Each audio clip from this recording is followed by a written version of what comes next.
Oi pessoal, Silvio Castro falando aqui. A gente está começando mais um podcast mensal da Grimper Capital. Bom, o mês de abril acabou sendo um mês bem interessante para os nossos portfólios, tanto para o Meru quanto para o Blan. E a razão disso é que as nossas principais teses acabaram se confirmando, trazendo um retorno ajustado ao risco bem interessante. Primeira coisa importante, a nossa expectativa de que aquele movimento de reflation global, onde a gente tem aceleração nominal do crescimento econômico no ambiente de política econômica acomodatícia, segue a todo vapor.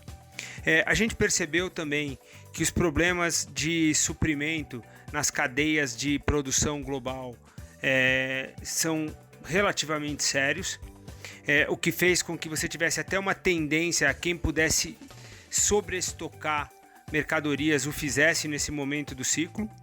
A gente teve também claras indicações, tanto do lado do Fed quanto do Tesouro Americano, de que a preocupação com emprego e com redistribuição de renda vai ser a tônica desse primeiro ano de governo Biden. A gente também viu o claro uso dessa política de greening global, de mudança da matriz energética, como sendo um driver importante para trazer de volta capex e emprego para os Estados Unidos, especialmente. Então, a gente percebe que os setores mais cíclicos, bem como os setores mais voltados a materials, seja metais básicos, seja cimento ou ainda celulose, são setores que vão acabar se beneficiando dessa agenda. Crédito de carbono também é um jeito bastante eficiente de apostar nesse esforço dos governos de tentar mudar essa matriz energética, criar a estrutura de incentivo adequada para mudar a matriz energética. Bom, outra tese nossa que acabou funcionando muito bem era a preocupação que a gente já vem demonstrando com alguns efeitos climáticos sobre a produção de grãos. Então, essa combinação de solar minimum com laninha acabou gerando um solo bastante seco, tanto nos Estados Unidos quanto na região produtora aqui no Brasil, e a gente vê que os preços, tanto da soja, mas especialmente do milho e do trigo, estão batendo recordes semana atrás de semana. A gente continua vendo esse choque de oferta de grãos como sendo algo que não está totalmente precificado pelos mercados, não está totalmente precificado nas expectativas de inflação dos próximos meses também. Então a gente segue com posições compradas no mercado futuro de commodities agrícolas, além das posições de crédito de carbono, além das nossas posições em futuros de metais também. Bom, esse cenário global ultra benigno para países produtores de commodities acabou tirando o foco dessa fragilidade fiscal que a gente acabou testemunhando ao longo do mês de abril. A gente viu uma discussão bastante dura em torno da aprovação do orçamento. Definitivamente não é o orçamento dos sonhos dos mais fiscalistas, aqueles mais preocupados com uma agenda mais liberal fiscalista, mas a situação externa, o contexto que o Brasil está inserido hoje, acabou tirando esse foco e diminuindo bastante a pressão, tanto no câmbio quanto na curva de juros. A gente vinha com algumas proteções na carteira, tanto na moeda quanto nos juros, e a gente acabou reduzindo ou desmontando essas posições, porque claramente o momento era desfavorável para elas.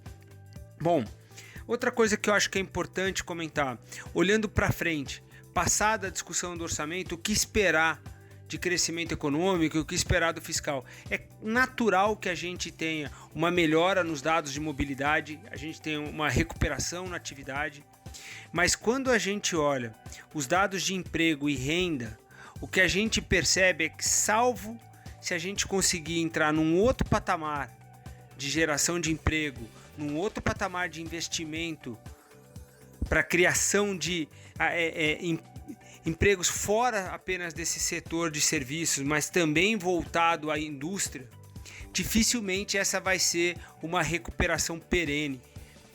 A outra coisa importante, a gente tem que lembrar que a discussão eleitoral ela foi antecipada e num cenário onde o índice de fragilidade da população, medido como inflação de alimentos, mais o nível de desemprego da população, nos dá a impressão de que a gente ainda não viu todo o pacote de benesses. Provavelmente a gente vai ver mais benesses sendo distribuídas para a população ao longo dos próximos 12 meses, como parte dessa agenda já de 2022. Bom, com isso, nesse cenário, a gente não deveria ver o Brasil performando mal, rodando negativo em termos absolutos, mas não deveria ser um top picking, não deveria ser aonde você procuraria por uma alta performance contra os outros mercados. Provavelmente o Brasil vai performar bem, mas provavelmente não tão bem quanto outros mercados que já estão mais adiantados nesse momento de atividade. Então, a gente continua utilizando uma parte maior do nosso orçamento de risco dedicado a empresas nos Estados Unidos. A gente continua com uma parte importante do nosso orçamento de risco para o setor de commodities e a gente continua com uma parte importante do nosso orçamento de risco nesse long and short setorial mais cíclico contra defensivo nos Estados Unidos.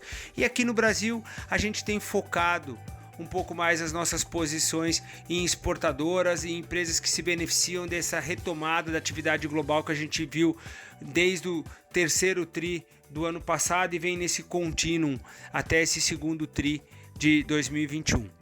Bom, eu queria com isso agradecer mais um mês de confiança no nosso trabalho, pela oportunidade que vocês vêm nos dando para gerir o patrimônio de vocês. Eu espero fazer ao longo do mês de maio um trabalho tão interessante de geração de retorno ajustado ao risco quanto a gente conseguiu entregar até agora nos meses de março e abril. Obrigado e até logo.